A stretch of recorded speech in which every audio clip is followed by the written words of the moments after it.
All right, we're going to jump right into the next talk. Really excited about this. We've got Deanna Bigio from who is our Wake County cooperative extension agent. She got her master's science in master's degree in horticulture science from the University of Georgia, where they have a fantastic horticulture program. Where she researched alternative freeze protection methods in fruit crops.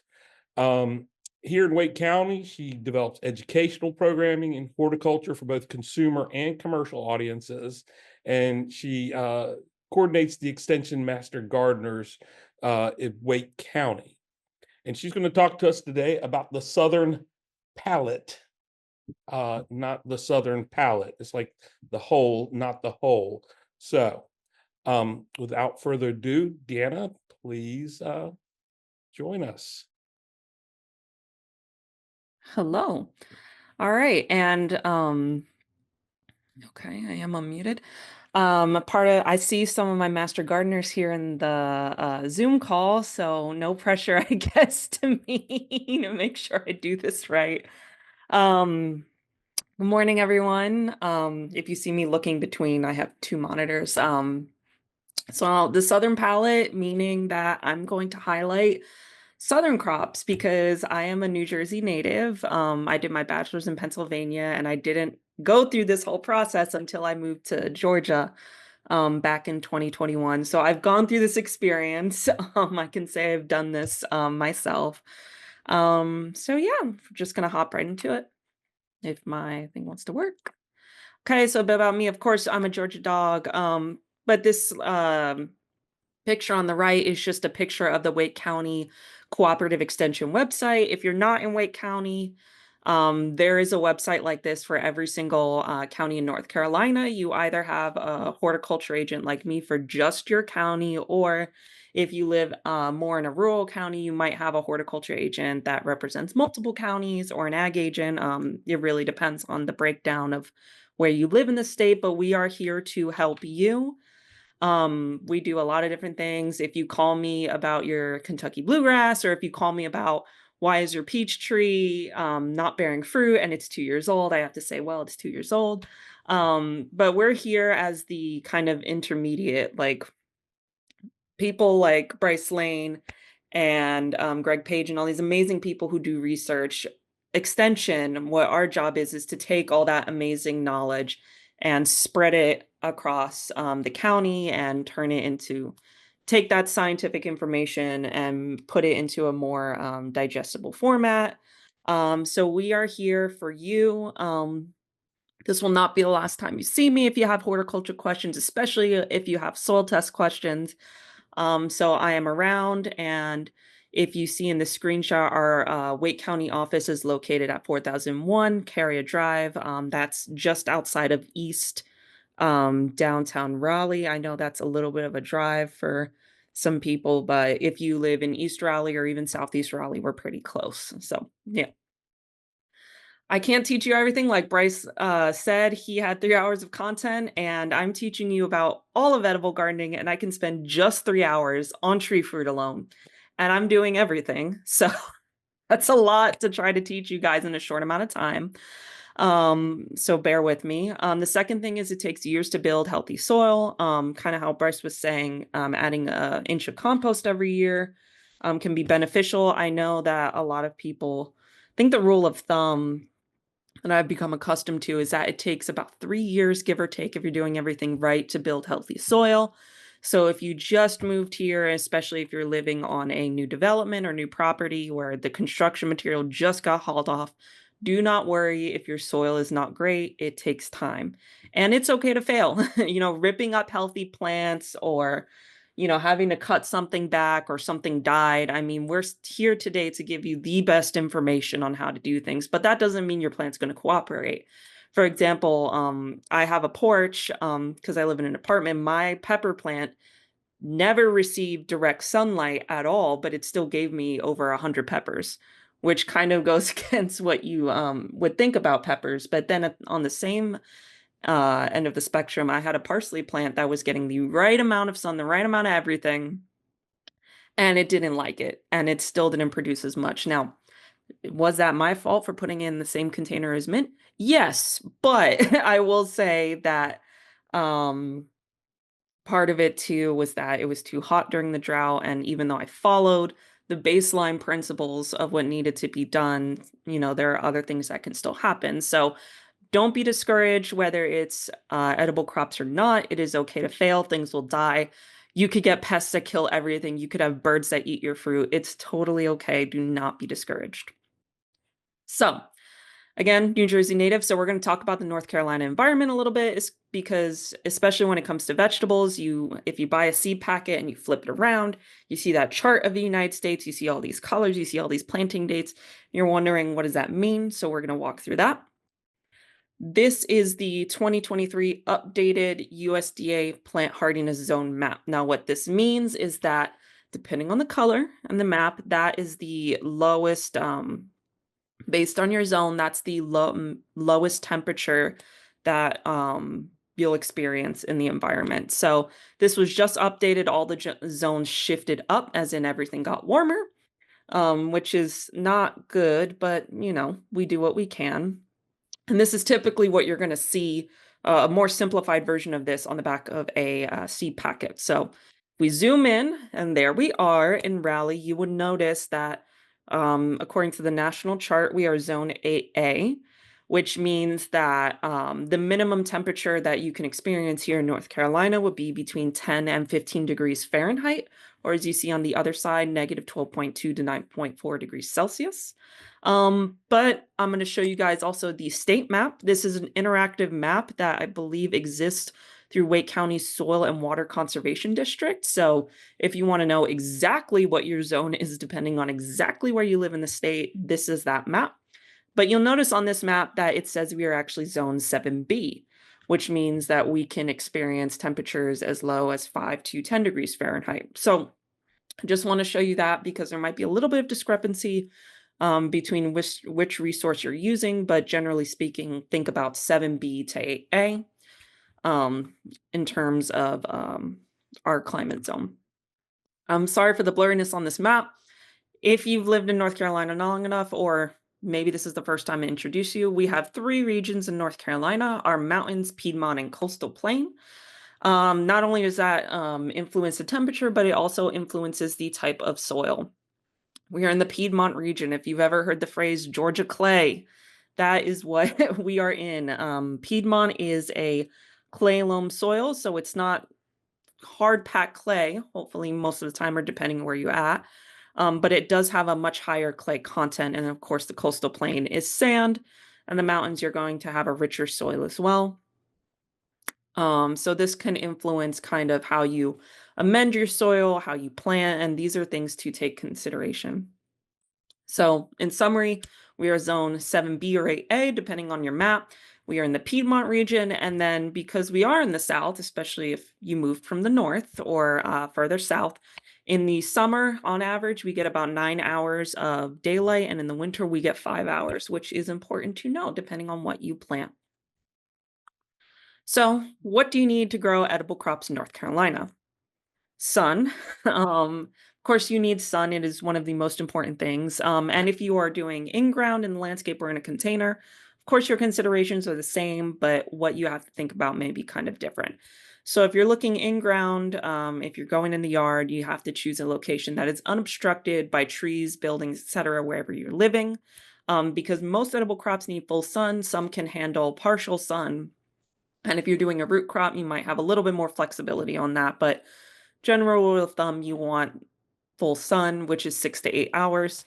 Now, if you see a piece of your lawn that looks perfect, but you have a tree right next to it, now depending on which cardinal direction that tree is in relation to that plot, can determine throughout the day how much sun that piece of land is actually getting. So if you're looking at your yard, a thing to do is to look at where you want to plant, watch the shade of everything else around, and see how much sun that's actually getting through the day. Because if it looks great in the morning, it might be fully shaded in the afternoon.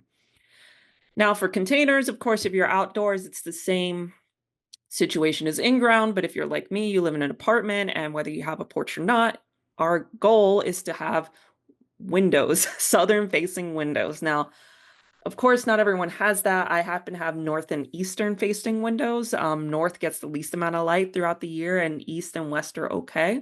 But if you have a southern facing window, whether it's the summer or the winter, you are going to get the most amount of light. So those southern facing windows are hopefully what you have. If you don't, east or western are okay. And if you have a northern facing window, then you just have to be a little bit more choosy about what you decide to grow. So water and materials. These two pictures on the left were taken from my house. And the picture on the right is probably the thing you're going to be calling me the most about.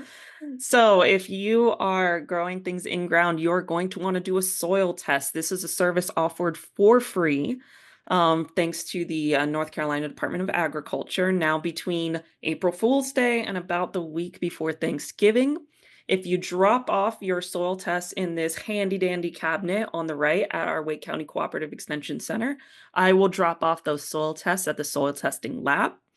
But between Thanksgiving and March 31st, we do not offer that service. That's because the soil testing lab is prioritizing farmers because that is their time to amend their soil. So you can still drop off soil samples at this time directly to the lab, but it's going to cost you $4 a box. You always want to know what your soil looks like beforehand. Especially, again, it takes 3 years to get your soil to a really healthy point. So you always want to know what you're starting with, especially if you want to work with edible crops, which depending on what you do, the pH may fluctuate. Now, if you have a container, don't dig out soils from somewhere and put it in a container. If you don't have land, first off, that would mean you're stealing soil from somewhere, and I don't want I don't want to think about the implications of that. But the other thing is, with soil that's in ground, you don't know if it has nematodes, you don't know if it has jumping worms, you don't know what type of soil-borne pathogens are in their soil. So using a potting mix, I use a potting mix. It's primarily peat moss, so it's well draining. It has perlite in it, which creates aeration for the roots, which is a good thing, and is sterile. That's what I go for. But if you have the space and resources to do a layer of like compost and then your potting mix and then your mulch, it really depends on what is available to you and what you're able to get. And then plant food. So this is actually something I got from Bryce Lane when he came and spoke to the master gardeners.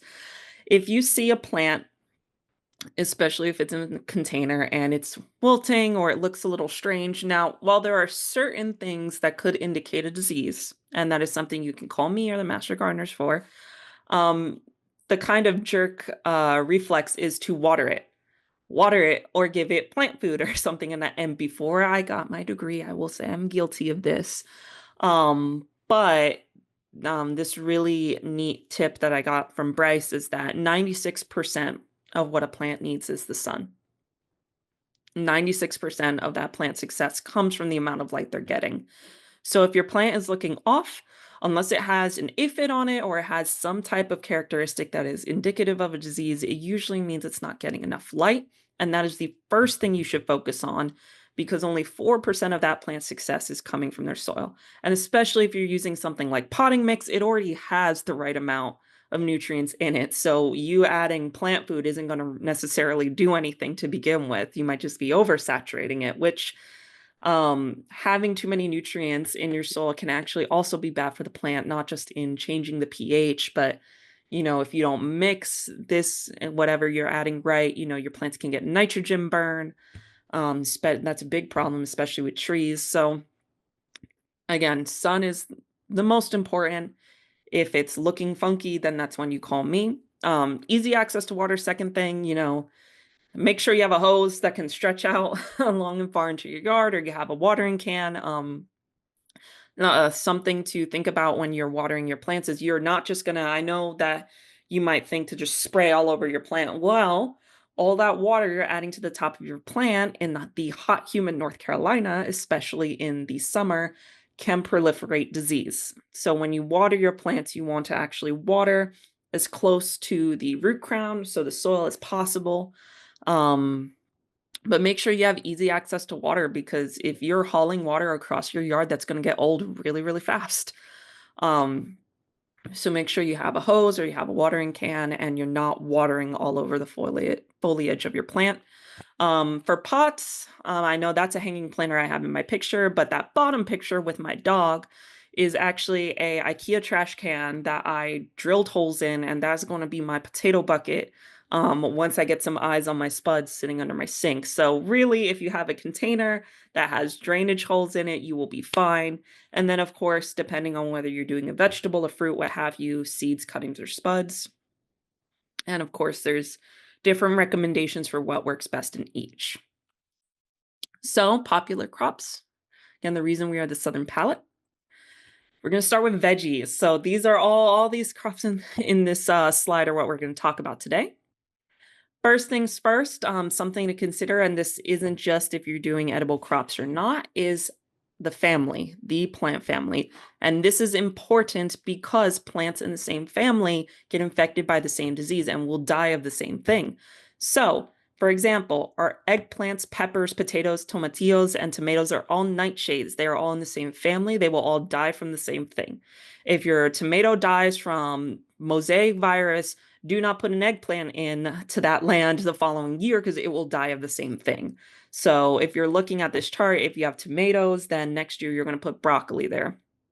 Of course, as time goes on in the ground, disease prevalence will increase or decrease. So over time, keeping that disease present low, you want to switch the different types of families. This is a chart, by the way, from Texas A&M. This is not, I know that URL is a little complicated, but you always want to take into consideration, especially if you have multiple plots of land or if you have a lot of space, what's in the same family, because over time diseases can build up. And another thing to consider is, you might think of edible crops that are in the same family, but you also want to think about ornamental crops that are in the same family. For example, the family Rosaceae, as the name implies, roses. But apples, pears, and strawberries are also in the same family as your roses. So if your rose dies from something, don't put an apple tree there. I don't know why you would think to put that after a rose, but you also want to think about, well, ornamentals might fall in the same family, because if you have a situation like that, you could be setting yourself up for failure. And while it's not listed here, prunus, that is your peaches, your apricots, your almonds, your plums, those are all in the same family. Your almonds, but you can't grow those here. They're all in the same family.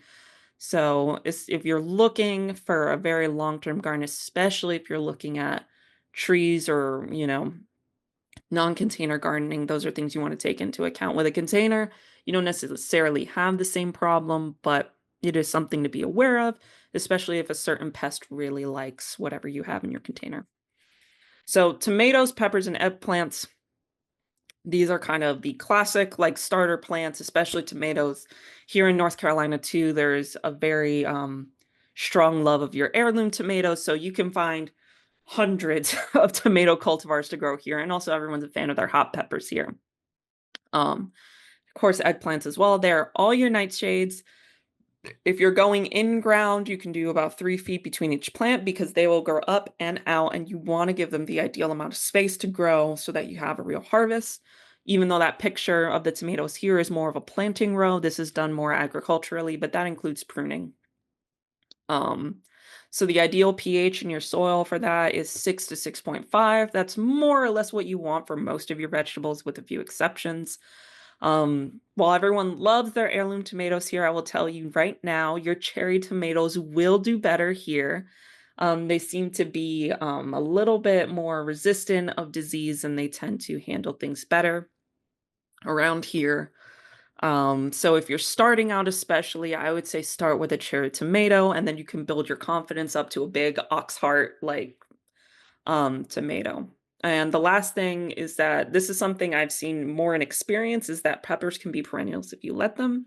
My poblano on my porch, if the bark hadn't split during our first snow, it was on track to give me more peppers this year. I know a few people who have habaneros in their yard that give them amazing yield every year. So if you're interested in peppers, especially if you're putting them in the ground, you have potential for a perennial. And also deer hate capsaicin. So if you want to protect your yard, maybe put some hot peppers along the edge so they don't come in because they don't like that. So cucumbers and okra, they are not in the same family. Okra is actually part of the mallow family. But the reason I have them both together here is because of their size requirements. So again, ideal pH 6 to 6.5. Um, so in terms of space, okra, if you leave it alone, can grow up to 8 feet or higher if you leave it alone. In terms of width, they don't really go out anywhere. There's just one stalk that goes up. Again, 8 to 10 feet. I have sat and stared at very tall okra plants that have been left alone. On the flip side, cucumber is a vine. So if you're not going to use a trellis system to let it grow up and grow down, which will actually make it easier for you to harvest. And I mean, trellis is just something to hold it up. It doesn't have to be a fancy, anything. It's just a stable structure that the vine can grow up on. But if you're not using that, they will grow out very, very far. Um, just like when a potato greens that, sweet potato, that vine can grow out too. So these guys tend to be much taller and be much wider of most of your vegetables. And a thing to take note with cucumbers is that they have shallow root systems. So if we happen to get a drought this year in North Carolina, like we did last year, your cucumbers are one of the first plants that are going to experience the most trouble. And they're the guys that you want to keep a very close eye on, especially when we go into drought. Now with okra pods will keep growing. So the ideal time to harvest them is when they are 2 to 3 inches. So they don't start to dry out, because if you leave it, okra can get like this big. But at that point, they will be dried out, which are really cool for crafts and things like that. But if you want to eat them, especially want to make some fried okra, if it's your first time in the South or Southeast, to harvesting the okra pods when they're 2 to 3 inches is ideal. Now, potatoes. So, North Carolina, if you didn't know, you now know, and you will be reminded several times. North Carolina is the #1 sweet potato producer in the United States. They are also #1 in tobacco. They are #2 in Christmas trees, live Christmas trees, and North Carolina is #3 in strawberry production. You might not get reminded of the other three, but if you're here, you're going to be told about sweet potatoes all the time, and it is amazing. Makes Thanksgiving so much better to have the best potatoes around here. So potatoes are really big. Unlike your common vegetables, they're going to want a little bit more of an acidic soil, and that is because the more neutral your soil is, the increased prevalence of scab. So I know that I'm using potting soil, and I know that that's not acidic, and I'm kind of setting myself up for increased risk of scab, but we'll see how that goes. And the thing about planting potatoes that makes them not really more work, but what you do is, of course, you're not going to start from a seed. You're going to take an actual potato. Now, if you've ever left your potatoes under the sink for too long, you'll see some growth coming out. Those are called eyes.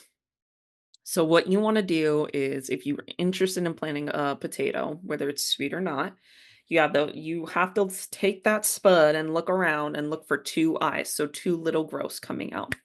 Now, cure two eyes is there because you're not going to take the whole potato and put it in a bucket or put it in the ground. You're actually going to take that potato and cut the piece that has the two eyes. Now, you don't want to put that in the ground immediately. What you want to do is cure it, which means you're just going to let it sit out. And that cut site where you cut it, you need to let it dry and build a crust on top. And then that's when you take that spud and then you put it in the ground.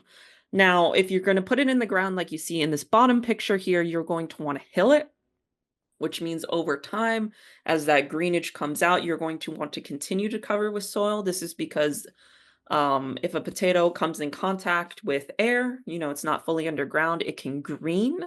And what that means is that portion of the potato will have more bitter tasting glycoalkaloids. I forget the exact name. I believe it's glycoalkaloids, and it makes it bitter tasting, and you have to throw those potatoes out. So if you're going in the ground, you got to make sure you hill. But of course, if you're in a container, that's not necessarily a problem. The only thing you want to think about is spacing in a container. I would say a rule of thumb is 1 spud per 5 gallons. Of course, you can add more or less, but that will influence the size of your crop. So let's say if you put 2 spuds in a 5 gallon container, you're gonna have, even though you're gonna have a lot of potatoes, you're gonna have smaller potatoes. Whereas if you put one spud, you're going to have larger ones. And if you hill your potatoes in the ground, you want them about 10 inches apart. And before I move on, I didn't touch on this, but for okra, because they're just a stalk that grows up, you don't need to space them that far. Like about like 6 inches is fine. But with cucumbers, because they grow out as a vine, if you're growing them on the ground without letting them grow up onto something, they're going to need a couple feet of space to grow out. And the other thing to keep in mind with your cucumbers is that if they are on the ground, they have better, pests have better access, molds and voles and things have better access to them, and soil-borne pathogens, they all have better access. So it's not a big deal if you're keeping an eye on it, but if you have the ability to grow it up on something and let it grow as a vine up on the something, that is better for disease prevalence and airflow. So fruit. Fruit is my specialty, and I can do 3-hour lecture on a great many fruits, but the one thing to keep in mind is your in-ground versus your container. In other words, your tree fruit versus your small fruit. But even then, thanks to figs, there's a gray area. So for in-ground fruit, things that you can really only grow in the ground, they would be your persimmons, your muscadine and scuppernong. Now, scuppernong is a muscadine, but when you see them sold in the farmer's market, you'll see muscadine is the purple one and scuppernong is the green one, even though they're both muscadine. So, people talk about those a lot. They are like normal grapes, they just have a second skin. So when you buy a grape from the grocery store, you just have the one skin and you eat it. But with muscadines, you have that thin skin, but then you have a second waxy skin, which is a little bit different. But muscadines are delicious as a juice. They're delicious to eat. People make wine with them, of course. So that is something I learned upon moving here. In ground, of course, apples, blackberry, and pears. Of course, you can do peaches and other things. It again depends on the amount of effort you're willing to put in. For your container fruit, you are limited to blueberries, strawberries, give or take, dwarf varieties of figs, and improved Meyer lemon. That is right, you can grow citrus here. The improved Meyer lemon has a increased cold hardiness, so it can handle the colder temperatures more. So if you're like me and you dream of growing a lemon one day, the improved Meyer lemon is what you want to look for. Now, fruits that can be both in the ground or in a container, of course, your blueberries, your strawberries, your dwarf figs, and your upright thornless blackberry. And I will explain what that means in a couple of slides. So your tree fruit, they are a lot of work. I love tree fruit. Everyone loves fruit in general. They're amazing, but they are a lot of work and they do take time to produce their fruit. So when you're thinking about growing a tree fruit, you can't just think about putting it in the ground and making sure you're putting it in the ground right. You need to think about spacing, pruning, and thinning. So spacing, again, depending on your fruit, if you're looking at a peach tree, that could be 10 feet between the peach tree and something else. For your figs, of course, they're smaller, there's less space. It really depends on what you want to grow. Now, pruning and thinning really comes down to fruit production. Pruning is because um, there's two really main shapes when it comes to pruning. Figs are the outlier in this, but there is that open basket shape. So if you've ever driven by a peach orchard, you see that big wide shape. And then if you see an apple tree, they're that upright shape. And that is for fruit production. So if you want to grow a fruit tree, you need to think about that shape. And that's a 45-minute lecture, so we're not going to talk about that too much. And thinning. So thinning is, if you have a tree that's old enough to be producing fruit and you're wondering why it's not producing enough fruit or the fruit's too tiny, it's probably because you're not thinning. Now, what that means is that you're actually removing blooms at different points from blooming to fruit because each fruit actually needs enough space to grow. For example, if you have an apple tree, as you can see right here, you don't necessarily see, you see all these fruit out here kind of existing on their own. Figs are, again, the exception to all. And you see our pears right here. So kind of the rule of thumb is that if you have a fruit tree, you're going to want about 4 inches per fruit. So when you see a beautiful peach tree in the spring and all those flowers are bunched together, I'm so sorry. 70% of those flowers have to go if you want good, healthy sized fruit. Again, back to the idea of disease prevalence and air circulation, that's another reason to thin. Because as your fruit grows, if they bundle up, first off, from a physics perspective, your branch is going to snap because it's too heavy. But also, with all that fruit growing close together, that allows burrowing insects and things better access. And all that lack of space will allow certain fungal diseases to proliferate amongst your crop. So again, thin it out. Just like your vegetables, your apples, pears, and persimmons, like a pH of 6 to 6.5. For your soil, this is again depending on where you live and depending on your soil test. Apples like sandy loam to sandy clay loam. That just means sandy loam is just not sand. It's a little bit more, has a little bit of clay in it, so it's not just like beach sand, if you want to think about it that way. Sandy clay loam, so that's kind of what we have here in the Piedmont. It's just a little bit less clay. It's one of those things that I could explain to you if I had a physical sample here, but I don't. But it's not clay, it's not sand, it's somewhere in between. And pears prefer, again, the same soil, they're in the same family. Now, figs, again, are the outlier, the end all be all. I think almost everyone I know who has land has figs. They just don't like sandy soil. As long as your soil is well draining, your fig will be fine. And in terms of pruning, figs are one of the beautiful things that you can just prune it to whatever shape you want. If your fig's getting too big, that's great. You can trim it up, it'll be fine. The figs are the outlier in that.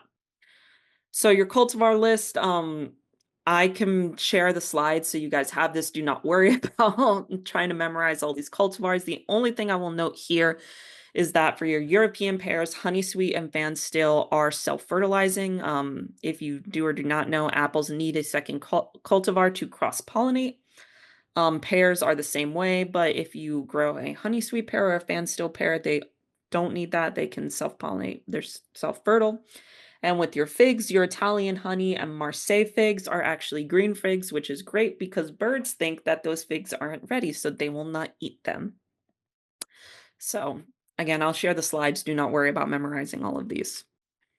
And for your apples and your persimmons, again, don't worry about this. The one thing to take note here is probably the heirloom apples is that um, this happens with peaches too, depending on the time of year that you want your fruit, because we usually associate fall with apples.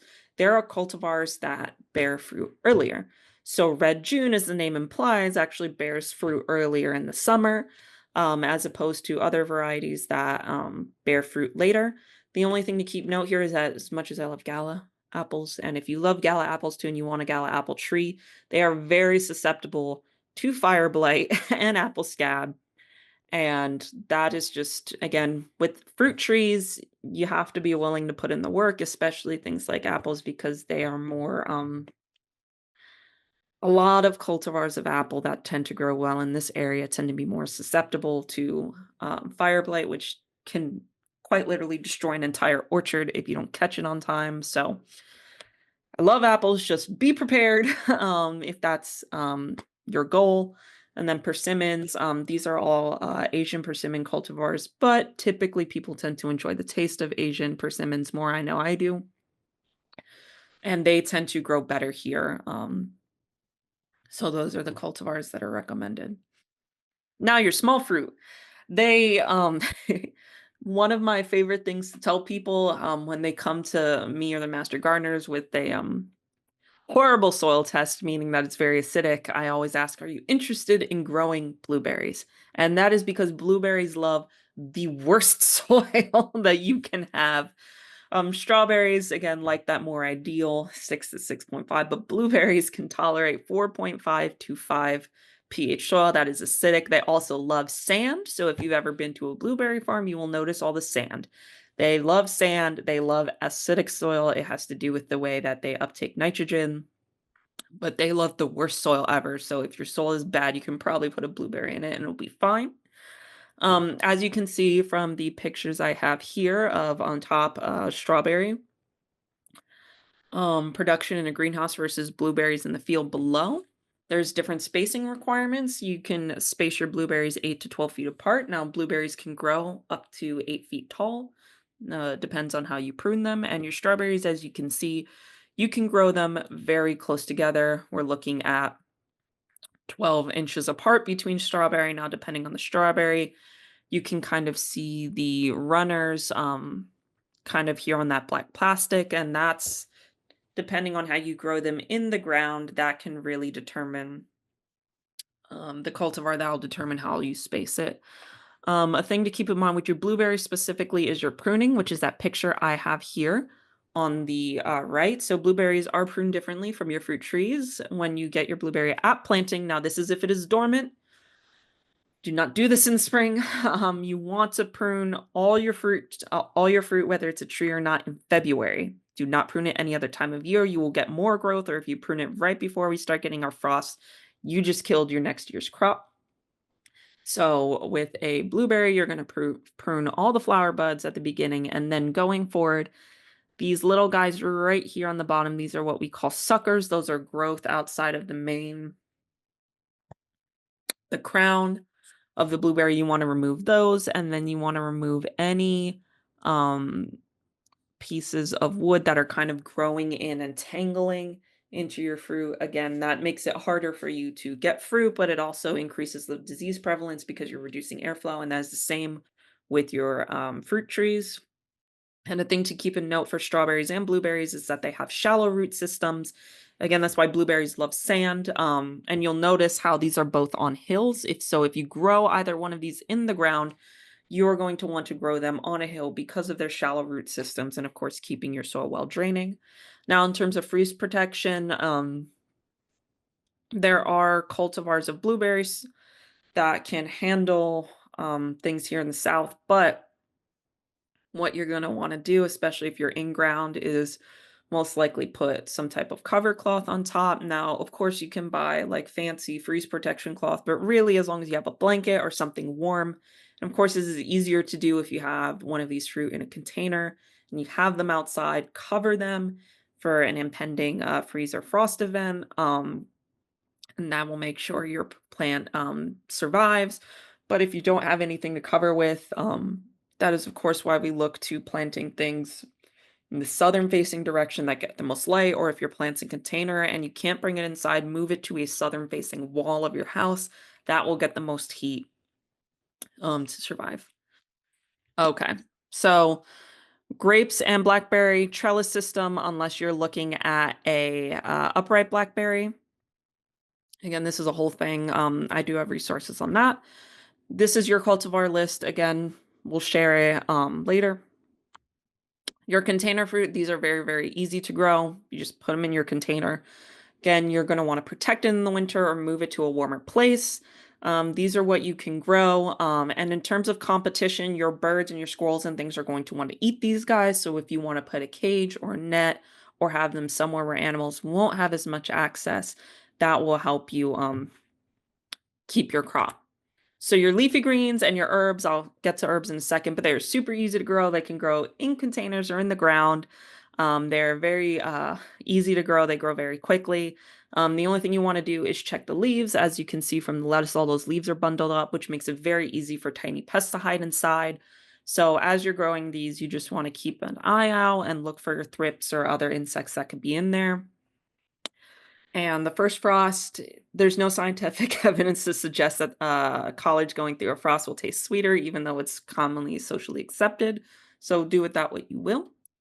Your herbs, the key thing to know is how fast something grows. So your basil and mint grow very, very fast. Mint is practically an invasive plant with how fast it grows. Your parsley and oregano are more normal growing plants, and your slow growers are your rosemary and lavender. And the key thing with rosemary and lavender is they do not like neighbors. Do not put them in a container with another plant. They grow big and they grow woody, so they do not like having competition, especially since they are slower growers. And that's just container gardening. That's my own porch. So you can see, even with limited space, you can have success. You just got to think and watch and monitor, and you can have a good crop. And those little cages are not just for structure, but so my dogs don't eat what's in them. Now, what can you not grow? This is based on anyone from California. I'm sorry, the slide was based on you guys calling me. You cannot grow mangoes. You cannot grow avocados. You cannot grow tropical fruit. You cannot grow currants or gooseberry. That's currently illegal in the state of North Carolina. Pomegranates and prunus, limited success. Citrus, improved Meyer lemon in a container. Fortunately or unfortunately, as it gets warmer, you might be able to experiment with other citrus. Almonds you cannot grow here. They prefer an arid environment. If you want to grow a different nut tree, such as a chestnut or a walnut, those trees are easily over 70 feet tall and grow very, very wide. I mean, in Georgia, you can see pecan trees that are 250 feet tall. So if you have a house and you're worried about a tree falling, nut trees are not the way to go. So if you love your chestnuts over an open fire, I'm sorry, it's not it's not meant to be. So your beneficial wildlife and pests, of course, we know our bees, butterflies, ladybugs, but you should also be looking out for your assassin bugs, parasitoid wasps, and your lacewings. These are all friendly bugs, and these bottom three kill our enemies, so to speak. So our moth larvae, our Japanese beetles, our aphids, and whiteflies. Now, our mammals and birds, they are enemies only in the sense that they are competition um, to eat your fruit, especially your blueberries. But again, most of these don't like capsaicin, so if you wanna put hot peppers around to deter some of your mammal friends, that might help. And these are just a few pictures just to show you. On the left, these two pictures are two types of assassin bugs, so if you see these guys around, be happy. They are eating what is ever is eating your plants. And if you see these two middle guys, these are two types of parasitoid wasps, but there's a lot more. If you've ever seen the movie Alien, when the xenomorph comes out of the stomach of the person, that is what parasitoid wasps do to your hookworms and your caterpillars that eat your plants. So we like these guys. There are many, many more. And on the right here are bees, but notice that I don't have bumblebee up here. These are all different types of bees that are solitary bees or social bees. They are active from early spring to late fall. And the sweat bee here, even though that's zoomed in, it's like half the size of a housefly. It's very tiny.